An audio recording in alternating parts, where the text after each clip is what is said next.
ഇറാഖിലെ അമേരിക്കൻ നയതന്ത്രജ്ഞർക്ക് നേരെ നടന്ന ആക്രമണത്തെ തുടർന്ന് വാഷിംഗ്ടണും ബാഗ്ദാദും തമ്മിലുള്ള ബന്ധം അതീവ ഗുരുതരമായ പ്രതിസന്ധിയിലേക്ക് നീങ്ങുകയാണ്. ഏപ്രിൽ 8-ന് നടന്ന ഈ പതിയിരുന്ന ആക്രമണം ഇരു രാജ്യങ്ങളും തമ്മിലുള്ള നയതന്ത്ര ബന്ധങ്ങളിൽ വലിയ വിള്ളലുകൾ വീഴ്ത്തിയിരിക്കുകയാണ്. ഇറാൻ അനുകൂല സായുധ ഗ്രൂപ്പുകൾ നടത്തിയ ഈ നീക്കം അമേരിക്കൻ താൽപര്യങ്ങൾക്ക് നേരെയുള്ള നേരിട്ടുള്ള വെല്ലുവിളിയായാണ് വൈറ്റ് ഹൌസ് കാണുന്നത്. വരും ദിവസങ്ങളിൽ മേഖലയിൽ വലിയ സൈനിക നയതന്ത്ര നീക്കങ്ങൾ ഉണ്ടാകുമെന്ന സൂചനയാണ് പുറത്തുവരുന്നത്. ഈ ആക്രമണം നടന്നത് ബാഗ്ദാദിലെ അതിസുരക്ഷാ മേഖലയ്ക്ക് സമീപമാണെന്നത് ഗൗരവം വർദ്ധിപ്പിക്കുന്നുണ്ട്. ഇത്രയും സുരക്ഷയുള്ള ഒരിടത്ത് വെച്ച് നയതന്ത്രജ്ഞർ ആക്രമിക്കപ്പെട്ടത് ഇറാഖിന്റെ ആഭ്യന്തര സുരക്ഷാ സംവിധാനങ്ങളുടെ പരാജയമായാണ് വിലയിരുത്തപ്പെടുന്നത്. പരിക്കേറ്റപ്പെട്ടവരുടെ വിവരങ്ങൾ പൂർണ്ണമായും പുറത്തുവിട്ടിട്ടില്ലെങ്കിലും അമേരിക്കൻ ഭരണകൂടം ഇതിനെ ചുവപ്പ് രേഖ ലംഘിക്കലായിട്ടാണ് വിശേഷിപ്പിക്കുന്നത്. മുൻപ് ഇത്തരം പ്രകോപനങ്ങൾ ഉണ്ടായിട്ടുണ്ടെങ്കിലും നയതന്ത്ര ഉദ്യോഗസ്ഥരെ നേരിട്ട് ലക്ഷ്യമിടുന്നത് അപൂർവമാണ്. അമേരിക്കൻ സ്റ്റേറ്റ് ഡിപ്പാർട്ട്മെന്റ് ഈ വിഷയത്തിൽ അസാധാരണമായ വേഗതയിലാണ് പ്രതികരിച്ചത്. Deputy secretary Christopher Landau Iraqi ambassador Nizar ഗൌറുള്ളയെ നേരിട്ട് വിളിപ്പിക്കുകയും കടുത്ത ഭാഷയിൽ പ്രതിഷേധം അറിയിക്കുകയും ചെയ്തു.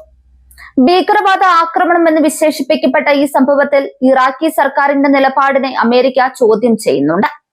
നയതന്ത്രജ്ഞരുടെ സുരക്ഷ ഉറപ്പാക്കുന്നതിൽ ഇറാഖ് പരാജയപ്പെട്ടുവെന്ന് അമേരിക്ക കുറ്റപ്പെടുത്തി. ഇറാഖിലെ മണ്ണിൽ പ്രവർത്തിക്കുന്ന ഇറാൻ വിരുദ്ധ അനുകൂല സായുധ ഗ്രൂപ്പുകളെ നിയന്ത്രിക്കാൻ ഇറാഖിന് സാധിക്കുന്നില്ല എന്നത് അമേരിക്കയെ ചൊടിപ്പിക്കുന്നു. ഈ ഗ്രൂപ്പുകൾക്ക് ഇറാഖിന്റെ ഭരണ സംവിധാനങ്ങളിൽ നിന്ന് രാഷ്ട്രീയവും സാമ്പത്തികവുമായ പിന്തുണ ലഭിക്കുന്നുണ്ടെന്നാണ് വാഷിംഗ്ടണിന്റെ ആരോപണം. ഇത്തരം ഗ്രൂപ്പുകൾക്ക് സൈനിക സഹായം നൽകുന്നതും അവരെ പ്രോത്സാഹിപ്പിക്കുന്നതും ഇറാഖിലെ ചില രാഷ്ട്രീയ വിഭാഗങ്ങളാണെന്ന് സ്റ്റേറ്റ് ഡിപ്പാർട്ട്മെന്റ് കരുതുന്നുണ്ട്. ഇറാഖും അമേരിക്കയും തമ്മിലുള്ള ദീർഘകാല നയതന്ത്ര ബന്ധത്തിന് ഈ സംഭവം വലിയ ആഘാതമുണ്ടാക്കും. തങ്ങളുടെ ആളുകളുടെ ജീവന് ഭീഷണി ഉണ്ടാക്കുന്ന സാഹചര്യം തുടർന്നാൽ ഇറാഖിൽ നിന്ന് സൈനിക നയതന്ത്ര പിന്മാറ്റത്തിന് പോലും അമേരിക്ക തുനിഞ്ഞേക്കാം. ഇത് മേഖലയിൽ ഇറാനിന്റെ സ്വാധീനം വർദ്ധിപ്പിക്കാൻ കാരണമാകുമെന്ന ആശങ്കയും നിലനിൽക്കുന്നുണ്ട്. എന്നിരുന്നാലും സുരക്ഷയുടെ കാര്യത്തിൽ യാതൊരു വിട്ടുവീഴ്ചയ്ക്കും തയ്യാറല്ലെന്ന് അമേരിക്ക ആവർത്തിച്ചു.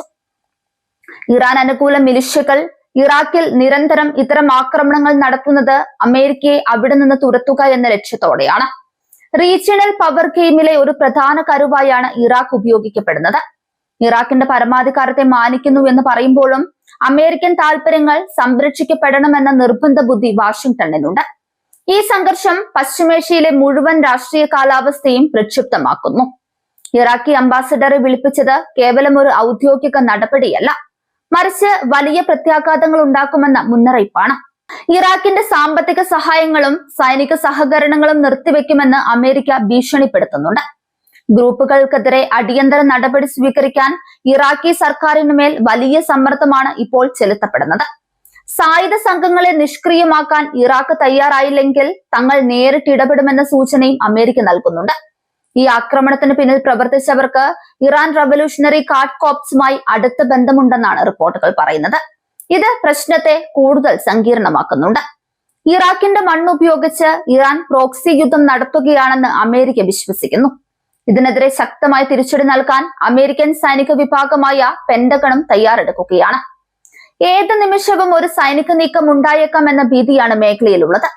ഇറാഖിലെ രാഷ്ട്രീയ നേതൃത്വം ഇപ്പോൾ വലിയ പ്രതിസന്ധിയിലാണ്. ഒരേ സമയം അമേരിക്കയെയും ഇറാനെയും പിണക്കാതെ മുന്നോട്ടു പോകുക എന്നത് ബാഗ്ദാദിന് അസാധ്യമായി മാറുന്നു. ആഭ്യന്തരമായി ഈ സായുധ ഗ്രൂപ്പുകൾക്ക് വലിയ സ്വാധീനമുള്ളതിനാൽ അവർക്കെതിരെ നടപടിയെടുക്കുന്നത് ഇറാഖിൽ ആഭ്യന്തര യുദ്ധത്തിന് സമാനമായ സാഹചര്യം ഉണ്ടാക്കിയേക്കാം. എന്നാൽ അമേരിക്കയുടെ അതൃപ്തി ഇറാഖിനെ സാമ്പത്തികമായി തകർക്കുകയും ചെയ്യും. ലോകരാജ്യങ്ങൾ അതീവ ജാഗ്രതയോടെയാണ് ഈ സംഭവ വികാസങ്ങളെ നിരീക്ഷിക്കുന്നത്. സമാധാന ചർച്ചകൾ പരാജയപ്പെടുന്ന ഒരവസ്ഥയിലേക്കാണ് കാര്യങ്ങൾ നീങ്ങുന്നത്. നയതന്ത്രജ്ഞർക്ക് പോലും സുരക്ഷയില്ലാത്ത ഒരിടമായി ഇറാഖ് മാറുന്നത് ആഗോള നിക്ഷേപങ്ങളെയും ബാധിക്കും. അമേരിക്കയുടെ അടുത്ത നീക്കം എന്തായിരിക്കും എന്നതിനെ ആശ്രയിച്ചിരിക്കും പശ്ചിമേഷ്യയുടെ വരും ദിനങ്ങൾ. സമാധാനപരമായ ഒരു ഒത്തുതീർപ്പിനുള്ള സാധ്യതകൾ ഇപ്പോൾ വളരെ കുറവാണെന്നാണ് നിരീക്ഷകർ വിലയിരുത്തുന്നത്. ആത്യന്തികമായി ഈ ആക്രമണം ഇറാഖിലെ വിദേശ സാന്നിധ്യത്തെ കുറിച്ചുള്ള വലിയൊരു സംവാദത്തിന് വീണ്ടും വഴിതെളിച്ചിരിക്കുകയാണ്. അമേരിക്കൻ വിരുദ്ധ വികാരം ഇളക്കിവിട്ട് രാഷ്ട്രീയ നേട്ടം കൊയ്യാൻ ശ്രമിക്കുന്ന വിഭാഗങ്ങൾ ഈ അവസരം ഉപയോഗിക്കുന്നുണ്ട്. എന്നാൽ സുരക്ഷാ ഭീഷണികൾ നേരിടാൻ അമേരിക്കൻ സേന സ്വീകരിക്കുന്ന കർശന നിലപാടുകൾ ഇറാഖിനെ കൂടുതൽ അസ്ഥിരപ്പെടുത്തിയേക്കാം. വാഷിംഗ്ടണും ബാഗ്ദാദും തമ്മിലുള്ള ഈ പോര് ഇറാഖി ജനതയുടെ ദൈനംദിന ജീവിതത്തെയും സുരക്ഷയെയും സാരമായി ബാധിക്കുമെന്ന് ഉറപ്പാണ്. വരും മണിക്കൂറുകളിൽ പുറത്തുവരുന്ന വാർത്തകൾ ഈ സംഘർഷത്തിന്റെ ഭാവി നിർണ്ണയിക്കും.